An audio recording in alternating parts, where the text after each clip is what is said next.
निराशा में आशा कार्यक्रम में आपका स्वागत है। आइए सुनते हैं परमेश्वर के सुंदर वचन। आज का हमारा विषय है चिंता चिता समान। इसलिए कल की चिंता मत करो, क्योंकि आने वाला कल अपनी चिंता खुद कर लेगा। हर दिन की अपनी मुसीबत होती है। चिंता चिता समान होती है। सिर्फ एक बिंदु का ही फासला है, क्योंकि चिंता इंसान को भीतर से जला देता है। चिंता सुख, चैन, नींद सब कुछ छीन लेता है। चिंता एक खूंखार भेड़िए की तरह है, जो वर्तमान और भविष्य के अच्छे समय को भी फाड़ डालता है। चिंता यह हमारा ध्यान खा जाता है, जो महत्वपूर्ण काम करने हैं उससे हमारा ध्यान चुरा लेता है। चिंता इंसान से उसकी खुशी से वंचित करता है। चिंता उन लोगों के साथ रिश्तों को तोड़ देता है जिनसे हम प्यार करते हैं। जब हम किसी चिंता के चंगुल में फंसते हैं तो हमारी नज़र और सोच उन्हीं चिंता के विषय पर टिक जाती है जिनसे हम सबसे अधिक डरते हैं। हम अपने जीवन में चिंता को इतना बड़ा बना देते हैं कि चिंता मत कर, मैं तुम्हारे साथ हूँ कहने वाले सर्वशक्तिमान, दयालु और प्रेमी परमेश्वर को भी चिंता के आगे छोटा बना देते हैं। हम उन तरीकों को भूल जाते हैं जिनसे परमेश्वर ने अतीत में हमें छुड़ाया था, और हमारे भविष्य के लिए किए हुए वायदे को भूल जाते हैं, बिल्कुल पतरस की तरह लहरों में डूबते हुए।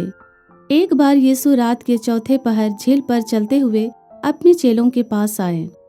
चेले यीशु को झील पर चलते हुए देखकर घबरा गए और कहने लगे, यह तो भूत है, और डर के मारे चिल्लाने लगे।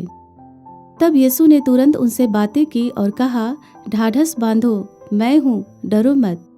पतरस ने अपनी इच्छा बताते हुए यीशु को उत्तर दिया, हे प्रभु, यदि तू ही है तो मुझे भी अपने पास पानी पर चलकर आने की आज्ञा दे। यीशु ने कहा, आ। तब पतरस नाव पर से उतरकर यीशु के पास जाने को पानी पर चलने लगा, पर हवा को देखकर डर गया, और जब डूबने लगा तो चिल्लाकर कहा, हे प्रभु, मुझे बचा। यीशु ने तुरंत हाथ बढ़ाकर उसे थाम लिए और पतरस से कहा, हे अल्पविश्वासी, तूने क्यों संदेह किया? और जब वे नाव पर चढ़ गए तब हवा थम गई। इस पर उन्होंने जो नाव पर थे यीशु को दंडवत करके कहा, सचमुच तू परमेश्वर का पुत्र है। बाइबल में लिखी इस घटना से स्पष्ट है कि हम केवल उस समय के खतरे को देखते हैं जो हमारे सामने है, परंतु हमारे भय पर परमेश्वर की महान विजय को कभी देखने की कोशिश ही नहीं करते हैं।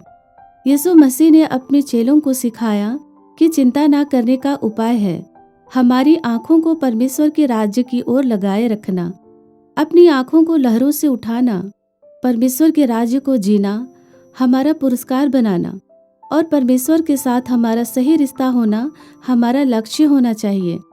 हमें सब वस्तुओं से बढ़कर परमेश्वर के राज्य की खोज करना है और सच्ची धार्मिकता से जीवन बिताना है, तो परमेश्वर हमें सब कुछ देंगे जिसकी हमें आवश्यकता है। इसलिए अपनी सारी चिंताओं का बोझ परमेश्वर पर ही डाल दें, क्योंकि उन्हें हमारी परवाह है। आज हम सबों को विचार करने की आवश्यकता है कि चिंता के निवारण के लिए हम किस ओर अपनी ध्यान केंद्रित करते हैं। यदि हम परमेश्वर पर ध्यान केंद्रित करते हैं तो परिस्थितियां जैसी भी हो, हमारी सहायता के लिए परमेश्वर हमेशा तैयार खड़े रहते हैं और हमें संभाल लेते हैं।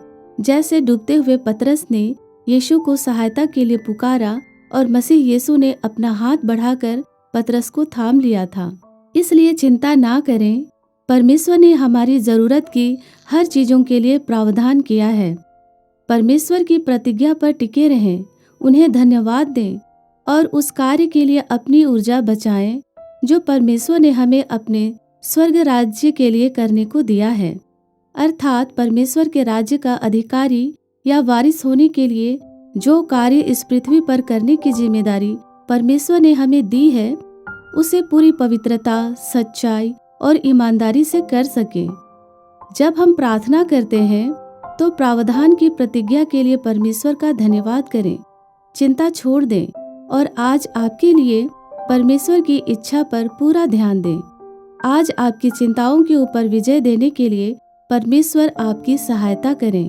धन्यवाद।